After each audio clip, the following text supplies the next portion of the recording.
Au Liban, par contre, on assiste à un relâchement des règles de distanciation sociale. Le gouvernement en est même arrivé à rendre obligatoire le port du masque de protection.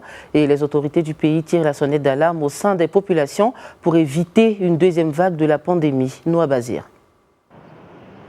Le gouvernement libanais a été ferme. Le non-port du masque sera sanctionné d'une amende. Les forces de sécurité intérieure ont annoncé que toute enfreinte à cette loi est passible d'une verbalisation de 50 000 livres libanaises, soit près de 30 €. Je soutiens la mesure qui rend le port du masque obligatoire. Je pense que cette règle aurait dû être mise en place depuis très longtemps. Nous devons nous protéger afin d'éviter de contaminer les autres membres de notre famille et rester à la maison.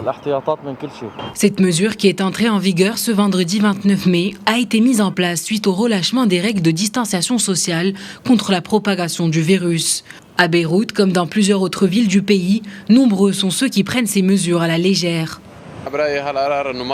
Je pense que cette décision est inutile. Nous devrions rester confinés car tant que les gens se croisent dans la rue, le risque de contamination persiste. Les virus se déplacent à travers les mains, les objets, donc le masque ne fera pas la différence. Obliger les gens à porter des masques dans les restaurants ne sera pas suffisant. Le Liban poursuit en ce moment sa troisième phase de déconfinement. Le gouvernement a décidé de prolonger la mobilisation générale en vigueur depuis le 15 mars jusqu'au 7 juin.